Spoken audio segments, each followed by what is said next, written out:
Os pontos de Fernando Lima.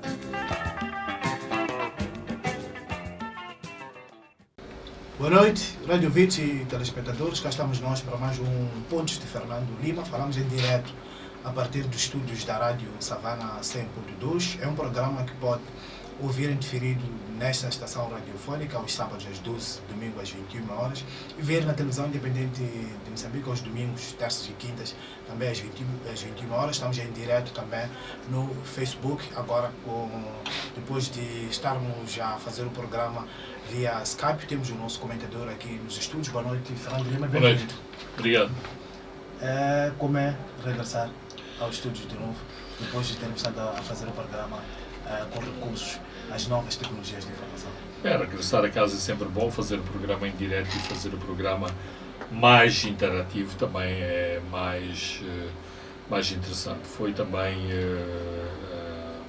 interessante chegar ou regressar ao país em plena campanha eleitoral, e uma das coisas que eu noto, não sei se isto aconteceu no passado, mas aqui no Sul parecia que a Renamo era um partido underground, estava na clandestinidade, e pela primeira vez vejo nas ruas pessoas com camisola da Renamo e também vejo bandeiras da Renamo implantadas em edifícios, mercados e a circular em carros. No passado isto acontecia noutras cidades de Moçambique, a partir do centro para o norte, mas aqui no sul as pessoas não se arriscavam a colar qualquer panfleto da Renamo no seu carro, porque temiam que os vidros fossem partidos. Portanto, digamos que, não obstante tudo o que tem acontecido na campanha, e este é um dos temas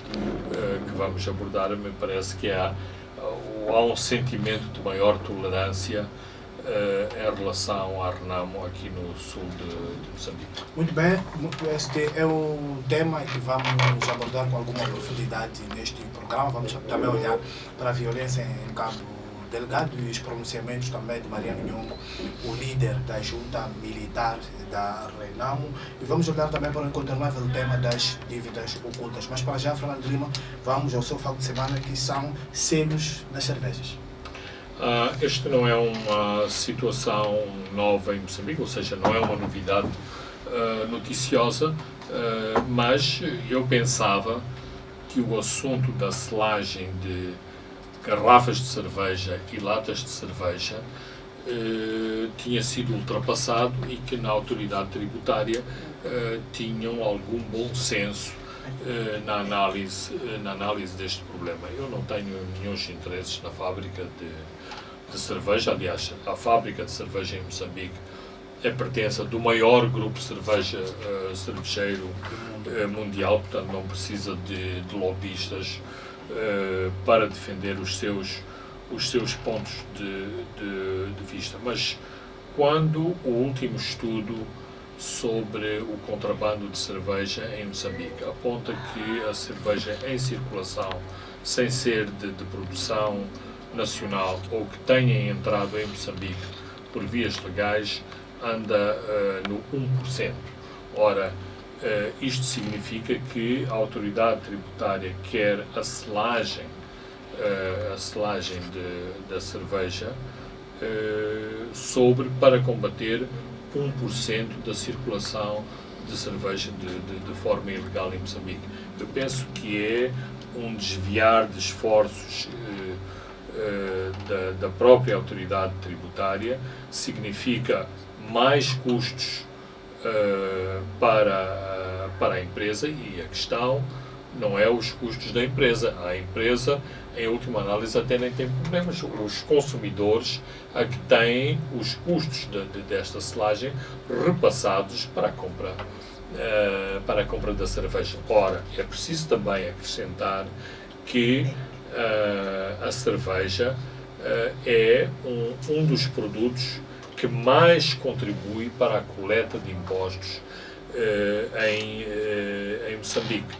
Portanto, parece-me um contrassenso a autoridade tributária e quem está por detrás da autoridade tributária continua a insistir nesta questão, mas parece que aqui há um dar de mãos entre o fundamentalismo islâmico de Cabo Delgado e a autoridade tributária, uma vez que os países que apoiam a selagem da cerveja por motivos confessionais, o que não é o nosso caso, são países islâmicos. Portanto, não sei se Moçambique também está interessado em ser rotulado na lista desses países islâmicos que advoga a selagem da cerveja. Portanto, parece-me completamente descabida e acho que a autoridade tributária tem muito mais áreas para concentrar os seus esforços, as suas energias e as energias das suas estruturas e dos seus agentes. E também esse processo de selagem reduz a velocidade de produção.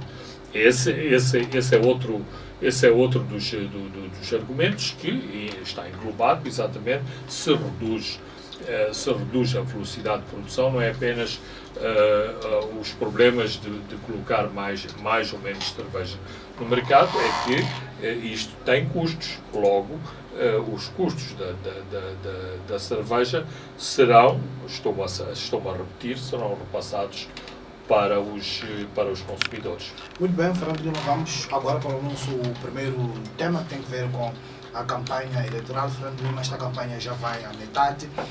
Por aquilo que já viu, por aquilo que ouviu, como é que avalia esta campanha eleitoral? Olhando primeiro para os três candidatos, os principais, estou a falar são quatro, mas estou a falar dos principais, Filipe Nyusi, Frelimo, Suf Mamad Renamo e também Davis Mango do MDR. Bem, o primeiro pormenor que me chama mais a atenção é a ausência de Afonso de Lhakama na campanha eleitoral. Ou seja, os comícios de Afonso de Lhakama são irrepetíveis, não há ninguém na RENAM que faça esse Mas tipo estamos a ver os banhos de multidões nos comícios do sul com o os banhos de multidão continuam, aconteceram no sul de Cabo Delgado, aconteceram em Nampula e estão a acontecer agora em Climano, o que significa que está afastado o problema, que era uma interrogação se o Suf Mamad ia atrair grandes multidões em torno de si.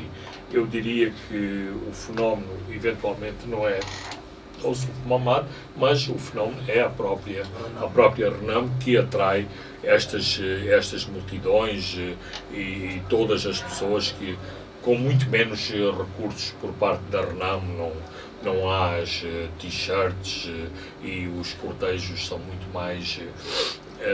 mais modestos em termos de viaturas, a própria instalação. A ida das pessoas lá é espontânea. Sim, não há caminhão claramente.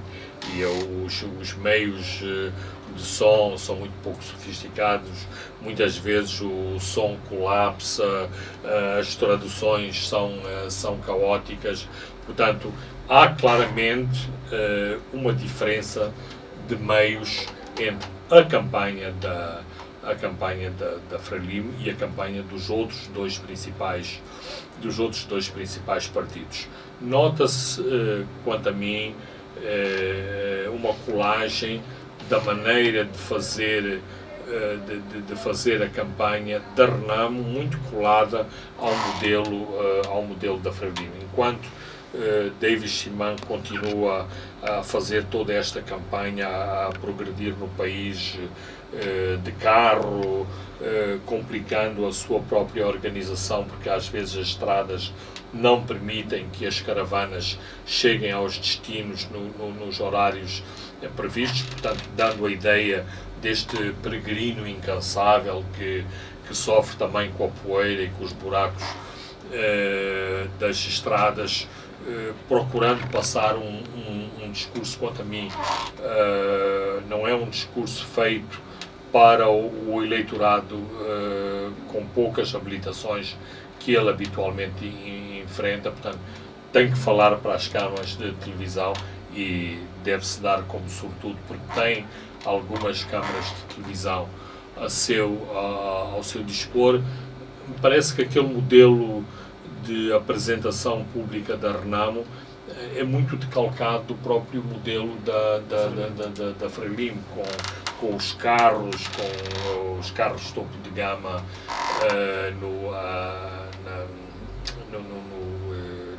nas paradas e nos desfiles para mostrar, portanto, uma certa opulência ou preponderância do seu líder e, portanto, tentando, em última análise, dar esta imagem de alternativa de Estado em relação ao Sufmumad. Também acho que o discurso do líder da Renamo tem sido claramente um discurso muito moderado e numa tónica que não é a tónica habitual da Renamo, ou seja, enveredando muito pelos temas económicos. O quanto a mim, se calhar, taticamente não é muito bom, porque não só a Renamo e o líder da Renamo não estão confortáveis com estes dados, mas estes são questões em que a Frelimo e o seu candidato estão muito mais à vontade, lidam com os números todos os dias porque são governo, têm mais credibilidade em apresentar certos argumentos porque também sabem das dificuldades ou das limitações que têm para implementar certos programas, porque é assim, e em última análise estamos a falar aqui de um Estado de Justiça Social que a Renamo também está a defender. Mas para quem não é governo, fica muito fácil dizer que se quer educação livre até a 10ª. Como diz o Sufo, a Renamo é o único partido que tem legitimidade para prometer e não a Frelimo já está há 44 anos no poder. Tudo bem, mas a questão é a Renamo pode prometer a ida dos moçambicanos à Lua, mas depois onde estarão os meios para fazer isso? Esse trabalho. E depois olhamos para o próprio o Sufmumad. Está a investir muito na Zambésia. O candidato da Frelimo já vai à 6ª província. Quarta-feira vai para Manica, agora está em Tete, mas temos o Sufmumad a circular muito ali naquela zona, Zambésia, Nampula. A que se pode estar por detrás disso? Bem, eu penso que é estratégico, ou seja, claramente a Renamo tem uma expectativa de conquistar as províncias de Nampula e da Zambésia. Eu penso, se calhar não estou autorizado a dizer isto, mas penso que a Frelimo dará quase de barato a província da Zambésia a favor da Renamo. Aliás, não é por acaso que há esta maior violência registada, inclusivamente violência verbal, na província da Zambésia, portanto, porque há este sentimento que a Renamo é muito forte nesta província. Portanto, o Sufmumad para já está a concentrar-se onde ele acha que o seu eleitorado é forte. Zambésia e Nampula, também o sul de Cabo Delgado, que inclusivamente por afinidades étnicas poderá votar fortemente Renamo. Aliás, já vimos isso nas próprias autárquicas. Resta ver como o Sufo tratará províncias como Niassa, Tete e Sofala e Manica. Não me parece que haja grandes apostas eleitorais de Sufmumad no Sul, embora as previsões claramente indiquem que a oposição no seu todo e a Renamo não se exclui deste conjunto de partidos, este ano terá melhores resultados em Maputo, em Inhambane. E os resultados das eleições autárquicas de 2018 mostraram isso. Por exemplo, os números notáveis que o Muxanga obteve no maior círculo eleitoral da província de Maputo E também os bons resultados na cidade de Maputo e em Gaza. Exato.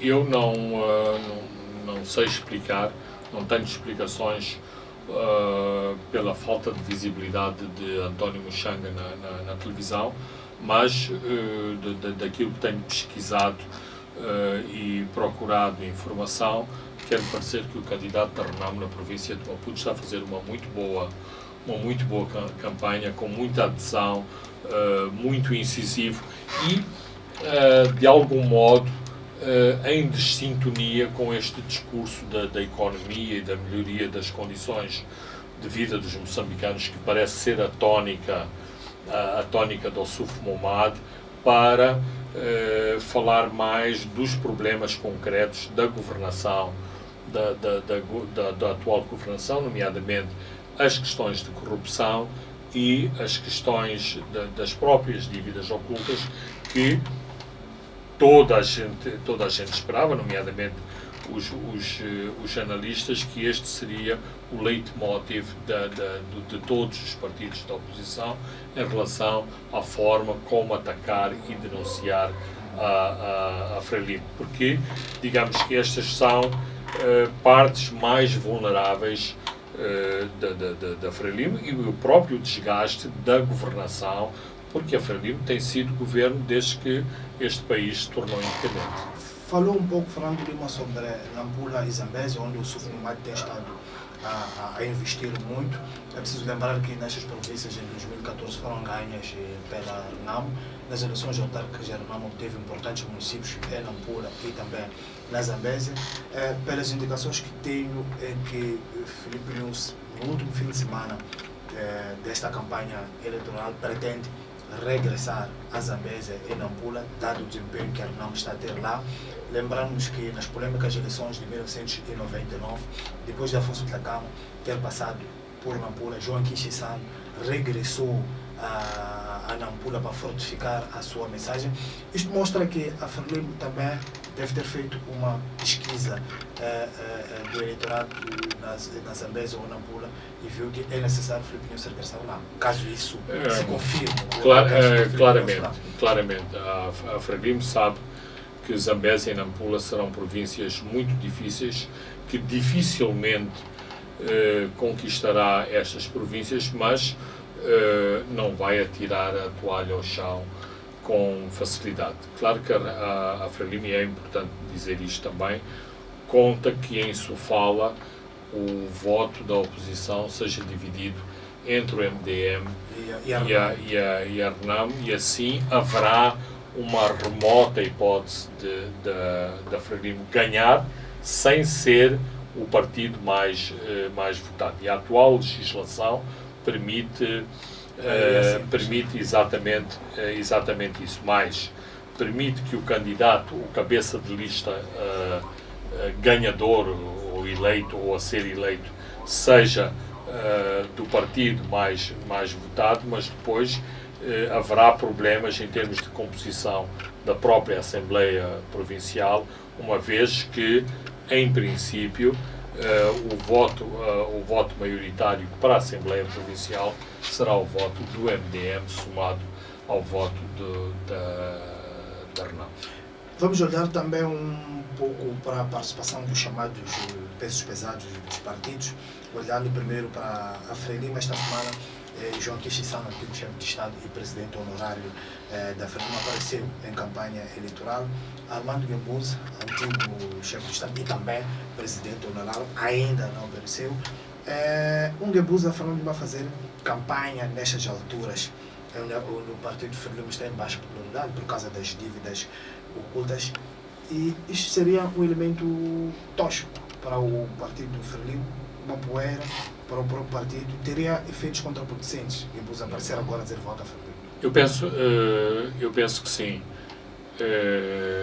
Não estamos mais na década de 70 em que olhamos para os líderes dos partidos e os líderes dos países de uma forma reverencial à população. Tem hoje um sentido mais crítico sobre as lideranças. Vejamos o que aconteceu no funeral de Mugabe. Cyril Ramaphosa, o chefe de Estado sul-africano, teve dificuldades em falar, porque foi vaiado. Foi vaiado porquê? Porque a comunidade zimbabiana na África do Sul é a maior comunidade e é a comunidade que é mais vítima dos ataques xenófobos na África do Sul. Ora, nós em Moçambique, ao longo destes últimos anos e desde que foi despoletada a crise das dívidas ocultas, temos, inclusivamente, por evidências de vídeos que circulam nas redes sociais, muitas situações desconfortáveis de Guebuza na praça, na praça pública, ou seja, as suas aparições só são resguardadas quando ele aparece em sítios mais fechados ou em sítios abertos, tipo Praça dos Heróis. Todos os outros sítios corre o risco de ser apupado, de ser vaiado. Ora, será que o Partido Frelimo quer correr estes riscos? Por outro lado, e do ponto de vista de Guebuza, ele tem claras evidências de várias situações de hostilidade, digamos, da atual direção do Partido Frelimo em relação a si. Ou seja, será que ele terá esta posição muito cristã de se é alvejado de um lado, dar a outra face e não ficar perturbado com os ataques que tem sido alvo? Porque, mesmo para a opinião pública, o facto de uma parte da entourage do grupo de colaboradores de Guebuza estar neste momento na prisão, isto faria com que Guebuza fosse, digamos, percebido como um cara de pau. Então, uma parte dos seus colaboradores estão na prisão e ele vem aqui dar a cara pelo seu partido, mas para o bem e para o mal, a minha interpretação vale o que vale.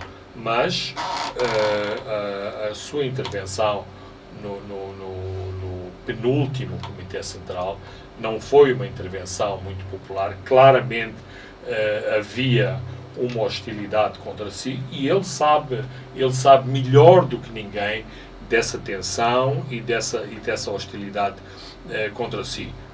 Também, em termos da própria campanha da Frelimo, uma campanha que está muito centrada em Nyusi. Aliás, eu acho que Nyusi vai ter uma melhor votação que o Partido Frelimo, e a Frelimo também sabe isso. Por isso é que a campanha está muito centrada em Nyusi, porque Nyusi é o tal obreiro da paz, é a pessoa que quer fazer diferente, mesmo esta questão da luta contra a corrupção, que vale, porque toda a gente está muito descrente deste combate à corrupção, mas isto é, digamos, que uma bandeira do presidente, não tanto da Frelimo, ou seja, a Frelimo não está tão animada com estas bandeiras do próprio presidente. Então, eu acho que, inclusivamente, há muita gente que votará em Nyusi e não votará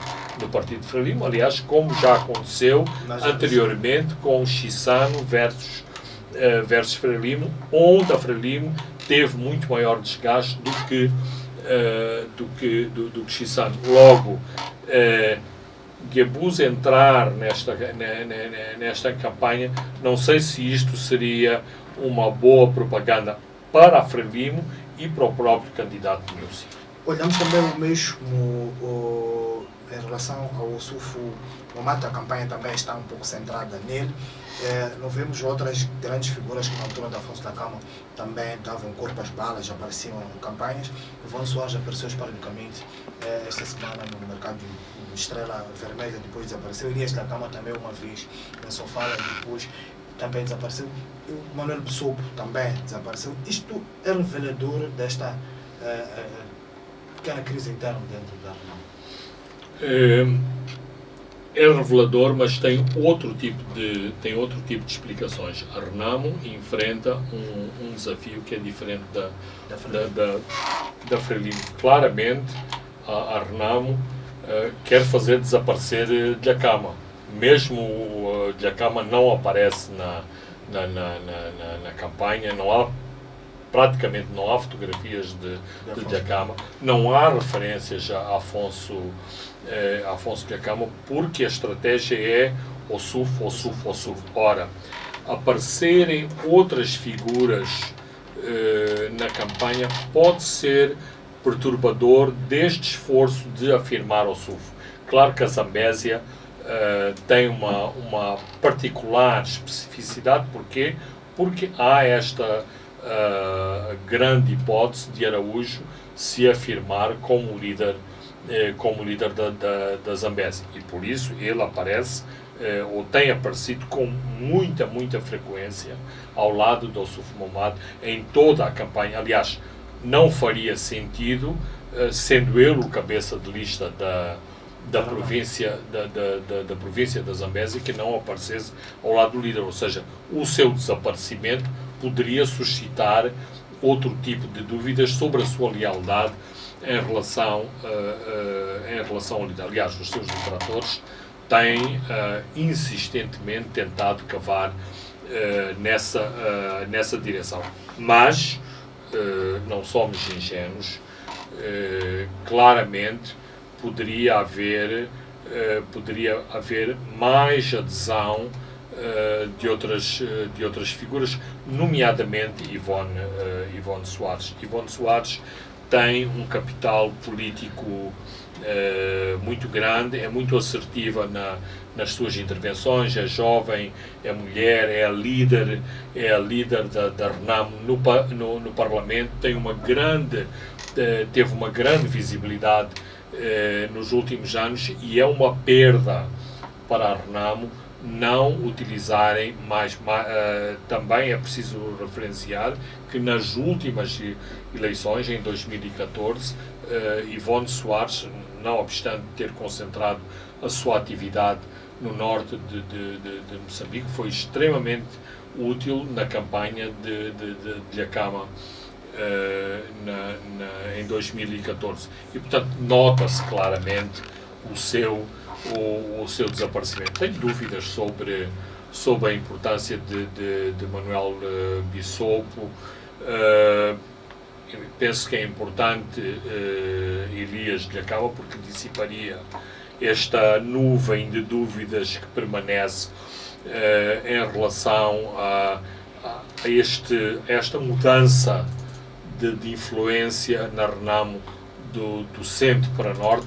Mas a campanha ainda não acabou.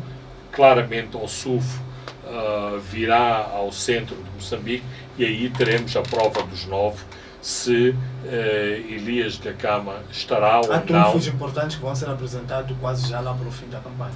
Tanto do outro lado, tanto do lado da Frelimo, claro, da Renamo, apareceram figuras tipo Graça Machel, Samit Machel, que entrou também em algum momento em conflito com a direção do partido, também pode aparecer. Exatamente, porque Samora Machel Júnior e Graça Machel são outras das figuras que são questionadas porque que até agora não entraram na campanha. Será talvez mais importante estar representado na revista Time do que na campanha eleitoral interna, mas claramente, e numa nota mais séria, a senhora Graça Machel tem habitualmente uma agenda internacional muito complicada, embora as eleições não foram decretadas ontem. Sabemos há vários anos que as eleições seriam disputadas no mês de outubro, e, portanto, quem vai ao mar prepara-se em terra.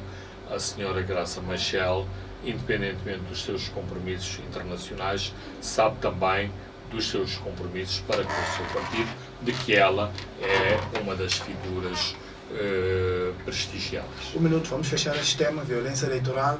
Houve um ataque tentaram incendiar a casa da mãe do Manuel de Araújo. Isto falando de tentar mexer com fogo com gasolina. Continua muito nervosismo nesta campanha. Como disse anteriormente, as situações estão muito extremadas na Zambésia, porque se sente a mudança que há algo que vai mudar radicalmente na Zambésia, e isto pode acontecer em outubro. Ora, isto causa mais nervosismo. Já esteve para acontecer anteriormente, portanto, muitos dos abusos eleitorais, de enchimento de urnas, de manipulação do voto, de manipulação de mesas, de ameaças aos jornalistas, aos observadores, aos representantes dos partidos políticos da oposição, aconteceram no passado exatamente na Zambésia. Mas a Frelimo sempre conseguiu controlar estas situações. Nas últimas eleições autárquicas, na Zambésia e em Nampula, foram onde se verificaram os casos mais graves de fraude eleitoral notória. Então, eu penso que esta violência, nomeadamente o ataque a um casal de professores e o incêndio na casa da mãe de Manuel de Araújo, refletem um pouco este nervosismo em relação ao crescer da Renamo e à possibilidade e ao potencial que a Renamo tem de ser poder na província da Zambésia. Muito bem, Fernando Lima, vamos a um brevíssimo intervalo e voltamos já.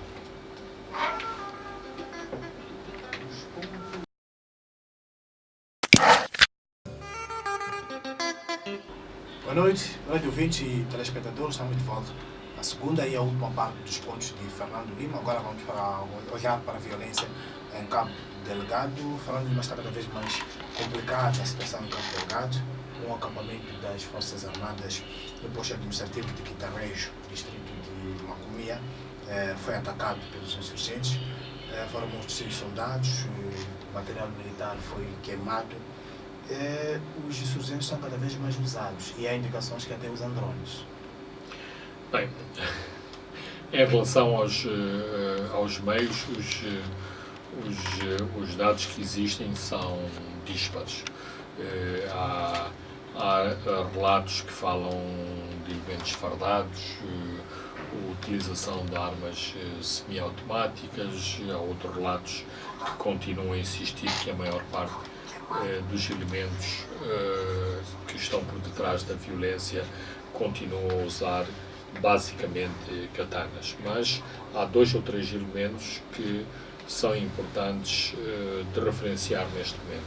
Claramente há um recrudescer de atividade de violência em Cabo Delgado, não há um alastramento de violência, portanto a zona de atividade continua a ser a mesma: Palma, Mocima da Praia, Macomia, um pouco Nangate. Há um virar destas ações também para as Forças Armadas, não só porque as Forças Armadas estão a defender objetivos civis, mas em algumas circunstâncias em ataques claramente direcionados às Forças Armadas. Isto significa que estes grupos se sentem mais confortáveis em atacar, portanto, elementos que também portanto, os seus oponentes que estão armados e que usam meios poderosos, nomeadamente carros blindados. Um outro elemento que também não é despiciente é na guerra da propaganda. Até agora, todas as reivindicações do Estado Islâmico, do Daesh, em relação a Cabo Delgado, eram meio anedóticas, porque os dados no terreno muitas vezes não correspondiam aos comunicados do Estado Islâmico. Ora, nos últimos ataques, nomeadamente no ataque de Quitarejo, toda a comunicação parece mais sofisticada, os dados no terreno são mais exatos, o que significa e até que... fotografias. Exato, que os meios de comunicação disponíveis para estas forças que estão a enfrentar o exército em Cabo Delgado estão a melhorar, o que deve ser uma grande preocupação para as autoridades de Moçambique. Um apoio, um envolvimento de um apoio internacional visível no terreno, isso iria atrair já a Jihad para Cabo Delgado, parece que eles gostam muito. Bem, este é um dos dramas do governo de Moçambique. O envolvimento internacional, por um lado, significa atrair a Moçambique solidariedade internacional, apoios internacionais para um problema em que Moçambique precisa claramente desse apoio. Não apenas apoio de natureza material, mas apoio no sentido de isolar este foco de violência. Mas isto incorre noutro tipo de perigos, nomeadamente uma internacionalização maior do conflito, uma internacionalização que claramente tem dois lados, ou seja, o aparecimento de outras forças, de outros protagonistas em Cabo Delgado para ajudar o Estado moçambicano pode despertar outros interesses em Moçambique. E aqui há uma geopolítica que é bom não desprezar. Eu não quero recorrer aos velhos chavões da geopolítica internacional, dos interesses do gás, do petróleo, mas, por exemplo, no Médio Oriente, das entidades mais conservadoras e que está por detrás de todos estes grupos fundamentalistas, por um lado é a Arábia Saudita e por outro lado é o Qatar. Ora, o Qatar é neste momento o maior produtor de gás. Será que o Qatar, isto é totalmente hipotético, será que numa escalada de violência em Cabo Delgado, o Qatar ou forças próximas do Qatar poderiam estar interessadas nesta escalada de violência? Então, a questão é, Moçambique tem que agir com pinças também neste plano geoestratégico, tentando concentrar a definição deste conflito como um conflito doméstico. Eu compreendo, inclusivamente, estas justificações e características que me parecem grosseiras de malfeitores, de bandidos. Não sou ingênuo, acho que claramente há ramificações internacionais, há motivos confessionais por detrás destas movimentações, mas do ponto de vista da propaganda e do ponto de vista da estratégia, o governo de Moçambique tenta ao máximo, digamos, circunscrever este conflito a um problema doméstico e a um problema muito localizado em alguns distritos de Cabo Delgado. No começo, no âmbito da campanha eleitoral, o presidente Filipe Nunes manifestou disponibilidade de negociar, mas desde o momento que se mostra os rostos, é negociável este conflito? Penso todos os conflitos são negociáveis e este não é exceção. A minha interpretação deste tipo de tomada de posição insere-se numa estratégia específica e também na guerra da propaganda. O facto de o Presidente anunciar a sua disponibilidade para negociar transparecer uma imagem de não intransigência, uma imagem de abertura e uma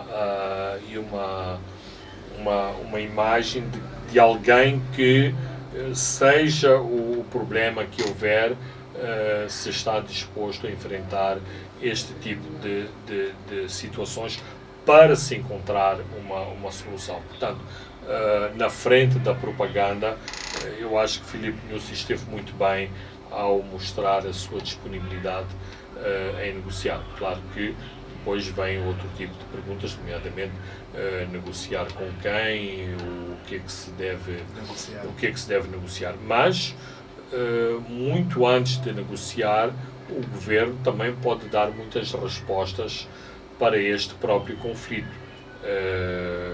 Não é uma teoria nova. O próprio Causa da Riaga tentou aplicar esta teoria em Cabo Delgado, que é secar os lagos onde vivem os peixes. Ora, se as razões da violência, da pobreza, da insatisfação e da frustração da população jovem de Cabo Delgado for de algum modo ultrapassada e minimizada, muitas das fontes de violência também se secam, independente dos focos de natureza externa que possam estar na base deste conflito, porque aquilo que se passa agora é que existe uma situação latente em que se sente que estes elementos que fazem ou que estão por detrás da violência em Cabo Delgado convivem no dia a dia em todos os locais onde estão as autoridades moçambicanas, onde está a população daquela província e daqueles distritos.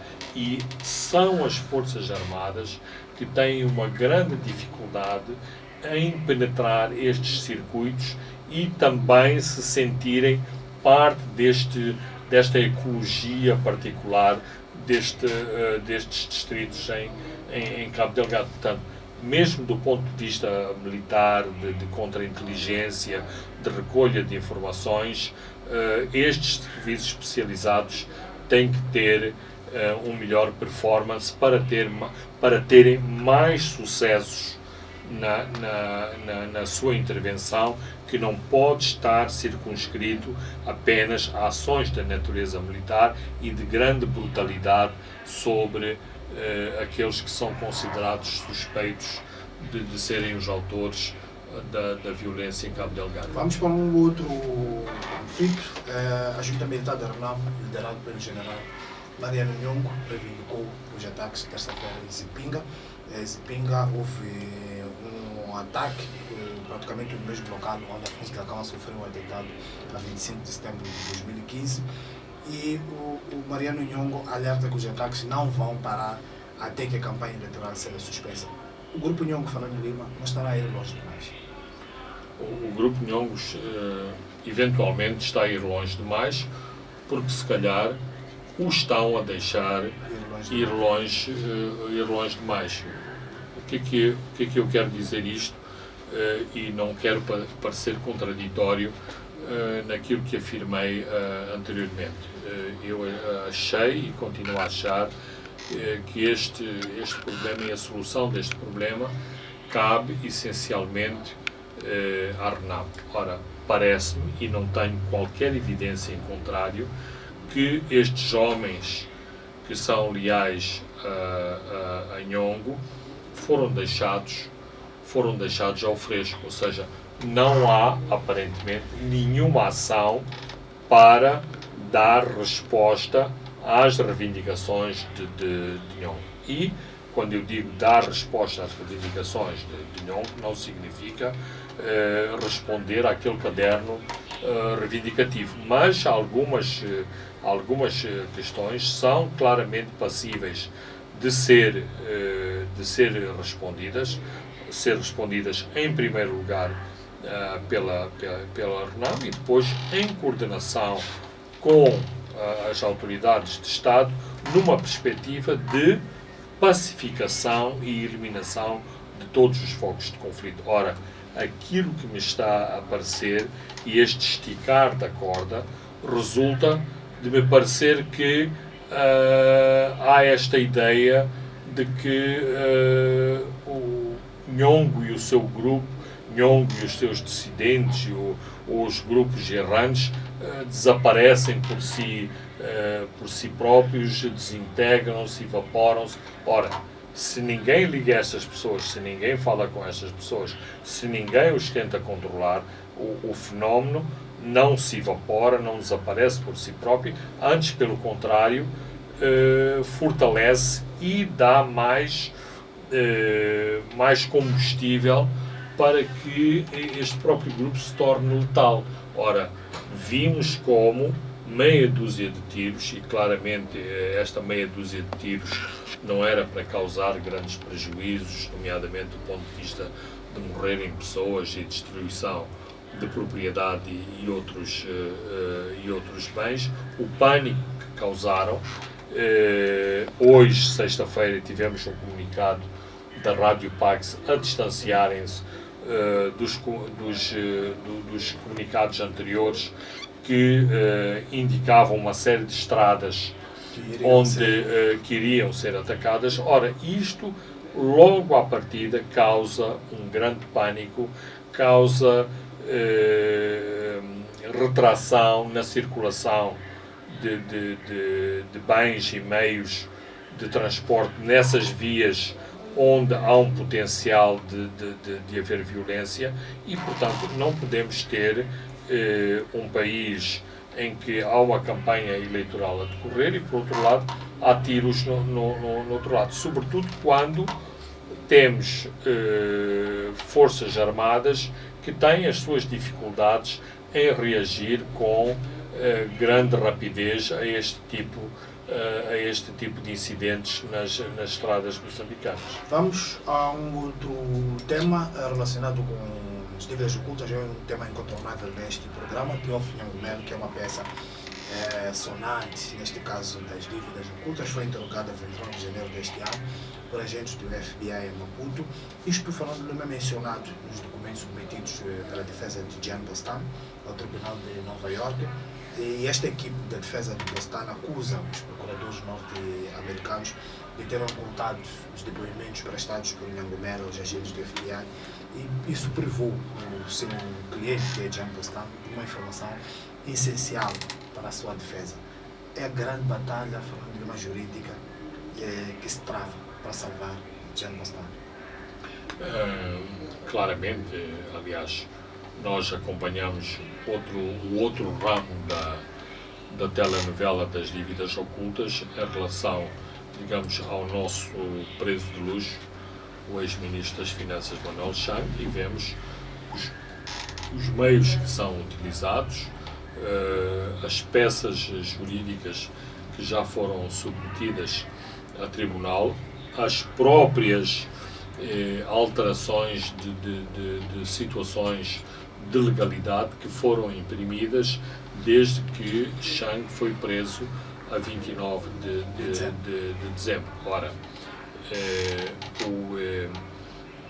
os advogados de Jean Bostan, por um lado, estão a tentar provar que, e esta é talvez a questão de fundo da equipa de advogados de Jean Bostan, que neste momento, inclusive, não se coloca a questão se houve ou não houve crime, mas de dizer que os Estados Unidos é completamente alheio a esta situação. Ora, os empréstimos, como sabemos, foram feitos a partir dos escritórios do Crédito Suíço e do VTB em Londres.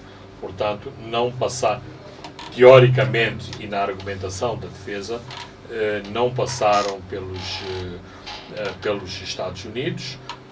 Isto para dizer que os Estados Unidos é alheio, não houve essas transações que os Estados Unidos reivindicam. Mesmo os documentos que as autoridades americanas têm em sua posse,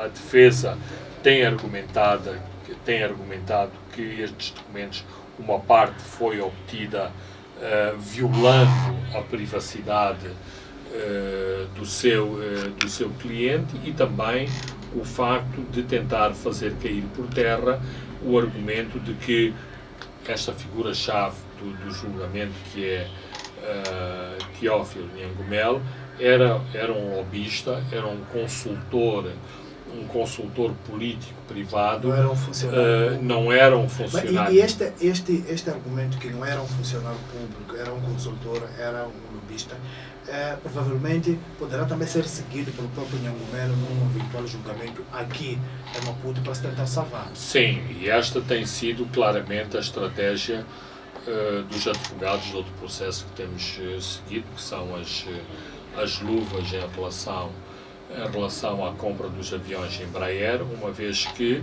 não houve sobrefaturação, ou seja, pagou-se o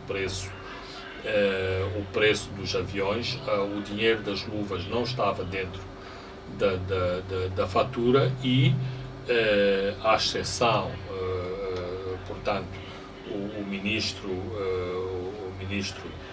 é um titular de um cargo público, mas um dos intervenientes era um funcionário, era um privado, e foi este privado que recebeu, em princípio, recebeu as luvas. Portanto, claramente aqui vão utilizar-se este tipo de argumentos. Mas me parece que as autoridades americanas têm um caso muito sólido e têm mostrado que o caso é muito sólido, e nós conhecemos muito pouco da documentação, ou se quisermos usar uma outra expressão, nós conhecemos muito pouco dos trunfos que estão à disposição das autoridades norte-americanas. Nós sabemos que, e isto foi dito, que há milhares de documentos, de páginas de e-mails que foram obtidas pelo tribunal em Nova Iorque. Quanto a mim, a questão mais relevante deste novo episódio em relação a Nhangumelo é que as autoridades norte-americanas tentaram convencer Nhangumelo a uma delação premiada e não tiveram. Mas naquele documento eles dizem que o Nhangumelo forneceu pormenores importantes sobre todo o esquema de corrupção. Isto não mostra também que o Nhangumelo foi um dos conspiradores? Nesta audição que fez a minha percepção é diferente. Ou seja, inclusivamente a razão porque numa primeira fase o nome dele permaneceu encoberto é que, e tal como os conspiradores, que até agora não se sabem os nomes desses conspiradores, é porque havia esta possibilidade de estes conspiradores poderem ser os grandes colaboradores em relação ao próprio processo. Penso que Teófilo Nhangumelo, estando em território moçambicano, teria sérios problemas em sair do país, em comparecer no tribunal em Nova Iorque, situação que me pareceu muito pacífica em relação aos 3 banqueiros do Crédito Suíço que foram presos em Londres, que já foram fazer os seus depoimentos em Nova Iorque e que foram soltos sob fiança e voltaram a Londres. Não me parece que um moçambicano tenha estas liberdades de movimento e não esteja sujeito a outro tipo de condicionalismos, inclusivamente por parte das próprias autoridades moçambicanas, o que é explicado, por exemplo, por esta quase titânica luta das autoridades moçambicanas em tentarem resistir até ao fim para que Chang vá aos Estados Unidos. Ou seja, este indivíduo é eventualmente um bandido, mas é o nosso bandido, não é o bandido deles. É um pouco por essa lógica. Portanto, quer-me parecer que estas 3 entrevistas que aconteceram em janeiro e fevereiro não tiveram um sucesso expectável por parte das autoridades norte-americanas. Vamos fechar falando de um minuto só para pontuarmos a conferência dos 10 anos do IES, que se assinou esta semana, com uma conferência dos 10 anos da publicação Desafios para Moçambique.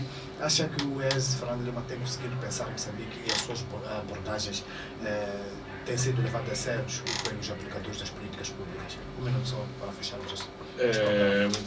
Muito simples. O IES é claramente uma instituição incontornável do pensar Moçambique, pela qualidade das suas contribuições, pela qualidade dos seus pesquisadores e académicos, mas na outra vertente, infelizmente, ainda não estamos à altura, enquanto país, enquanto sociedade, enquanto Estado, de prestar o devido tributo e valor a estas contribuições e, portanto, isto para o Estado e para o Governo, em muitos escalões do Estado e do Governo, é tratado como um caso de polícia, ou seja, o SIS e outras autoridades estão sempre em cima do IES, portanto, no IES trabalham perigosos conspiradores contra a soberania de Moçambique, o que é muito lamentável.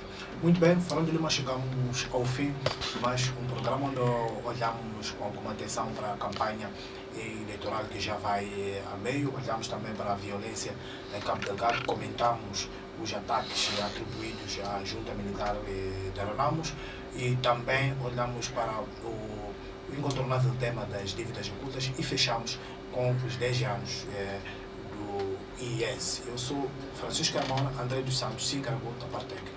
Boa noite, até 2 a 7 dias.